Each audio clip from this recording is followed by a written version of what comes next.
but tutaendelea kuzungumza. So issue ya personal terms kati ya Yanga na Stephane Aziz Ki haina shida yoyote.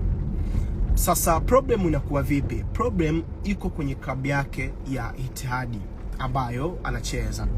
Aliyempeleka Stephane Aziz Ki Ittihad ni Mokoena, kocha Mokoena. Kwa sababu ni mtu ambaye anamfahamu na alikuwa anamwadmire na nini, so ndo mtu ambaye alimconvince kusign Ittihad. Mokoena tayari ameondoka, amejiunga na Pyramid kama kocha mpya. So Stephane Aziz Ki alishajua hilo kwamba Mokoena ataondoka. Na wakati anaaga sasa anakuja, of course nilikuwa na inform kwamba Stephane Aziz Ki wiki hii ataingia nchini, alipata changamoto akaenda Ufaransa na baadaye akarudi Tanzania. So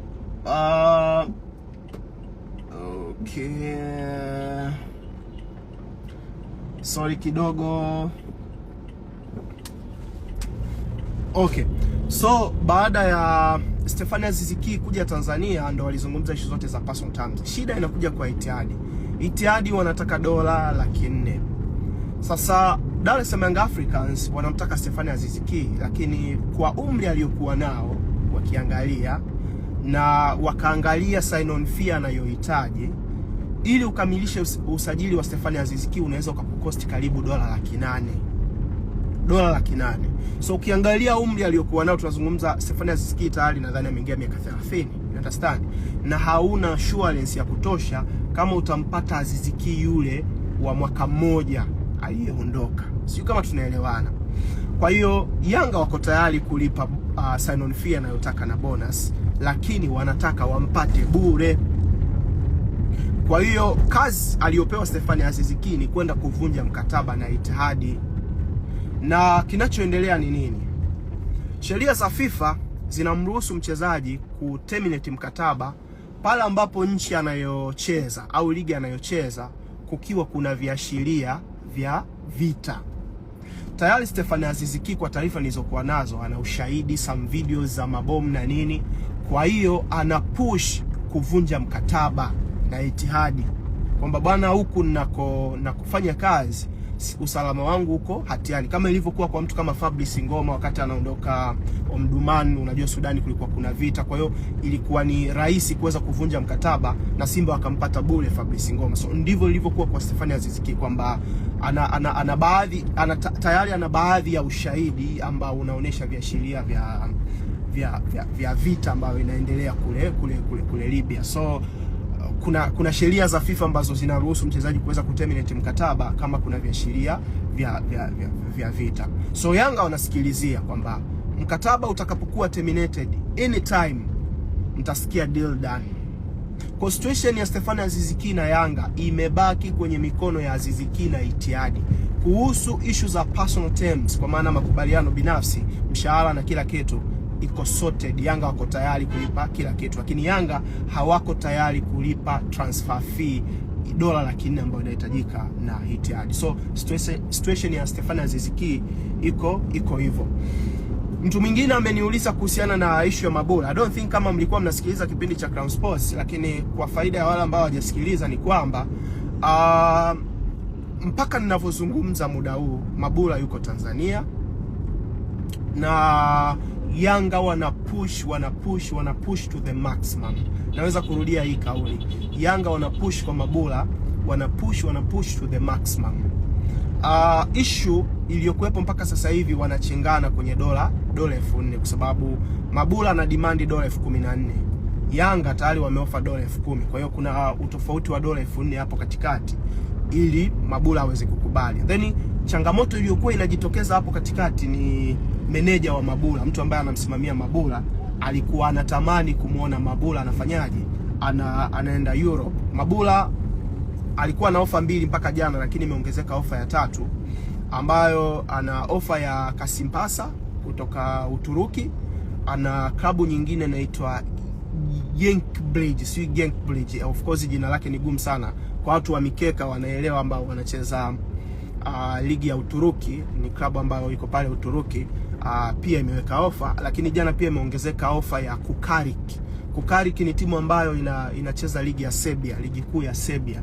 kwa watu ambao pia wanafuatilia issue za Champions League na hizi ligi, watu wa mikeka watakuwa wanaielewa kukali. So on player side hana shida kucheza Yanga, na kama watamatch kile ambacho anakitaka, kuna possibility kubwa sana dili likakamilika. So endeleeni kuweka macho. Of course mko na mtu ambaye atawainform au atawajuza muda wote dili likakamilika. Hamna haja ya kuwa na wasiwasi, nipo kwa ajili yenu. Kwa hiyo endeleeni kuweka macho kwenye issue ya Mabula na Yanga. Lakini mpaka jana, kwa taarifa nilizokuwa nazo jana usiku saa 7, nadhani ndio muda ambao kabla sijalala, Yanga of course walikuwa bado wanapush kisha kwamba wanampata Mabula, kwa sababu ni mchezaji mzawa.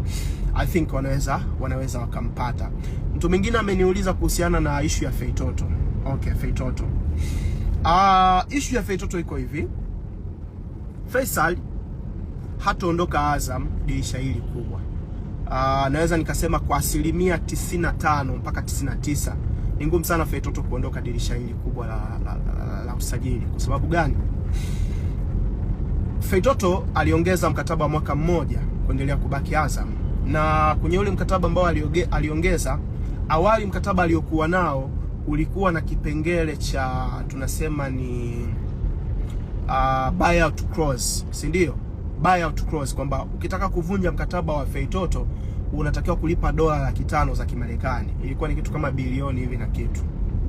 Lakini Yanga alikuwa anatakiwa kupata bilioni, si ndio? Kama Azam watafanyaje? Watamuuza. Baada ya kuongeza mkataba wa mwaka mmoja, ambao mkataba wa Fei utakuwa unaisha Juni mwakani. Kwa hiyo Fei amebakiza mkataba mwaka huu mmoja na Azam mpaka sasa hivi. Mwezi wa 12 tudirisha dogo, kwa maana Januari, mwezi wa 12 Januari, Fei atakuwa amebakiza mkataba wa miezi 6. Kitu ambacho kinamruhusu sasa kuzungumza na klabu yoyote ndani na nje ya Tanzania. Sasa mkataba alioongeza, ugumu unakuja hapa.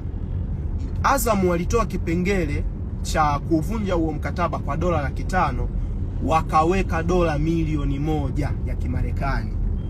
Ni zaidi ya bilioni 2, yani inakaribia bilioni 2.5, si bilioni 3. Kwa watu ambao wana uwezo wa kuconvert, I think mnaweza mnajua exactly amount nikizungumza dola milioni 1.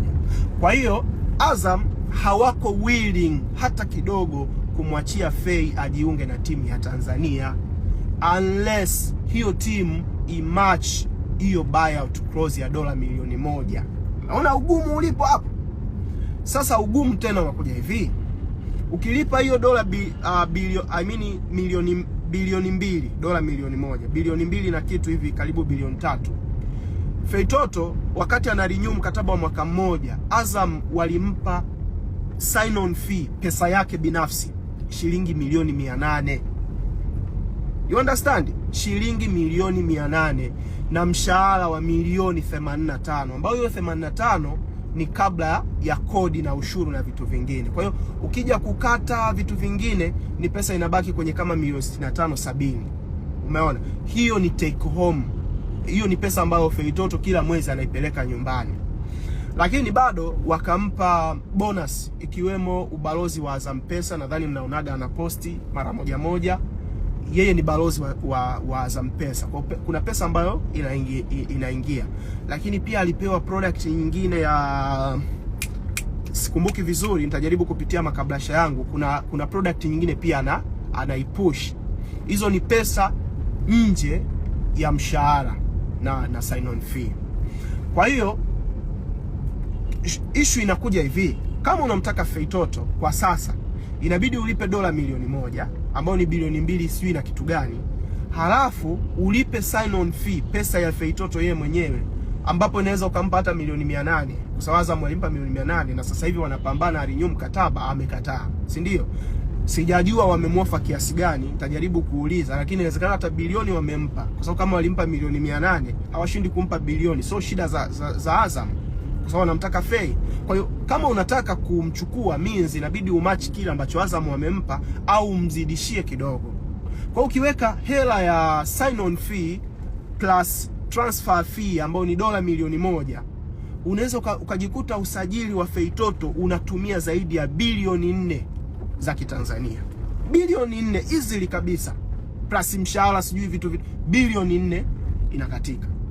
Kwa hiyo timu zinajaribu kuangalia za Tanzania, tunatoa bilioni 4 kwa Feitoto, tutaafford? Nachoweza kugaranti ni kwamba mpaka sasa Fei bado hajaongeza mkataba Azam, wamemfuata mara kadhaa amegoma, lakini viongozi wa Simba wamekuwa wanapush kumpata Feitoto. Sasa kwa taarifa nilizozipata sasa, Feitoto ataondoka Azam mwishoni mwa msimu huu unaoanza kama mchezaji huru. Kwa hiyo possibility ni kwamba anaweza akakubaliana na Simba au Yanga kwa timu ambayo itamtaka, au timu ya nje kuanzia mwezi wa 12 au Januari, kwa sababu atakuwa amebakiza mkataba wa miezi 6 na Azam. So akisha kubaliana na hiyo timu mpya, ina maana mwishoni mwa msimu anaondoka bure. Kwa hiyo akiondoka bure, ina maana hiyo timu imekwepa kulipa transfer fee ya dola milioni 1 ambayo iko kwenye mkataba wa Feitoto. Kwa hiyo nadhani situation ya Feitoto kwa sasa iko hivyo. I can confirm to you kwamba ni ngumu sana Feitoto kuweza kuondoka ndani ya dirisha hili unless yatokee maajabu.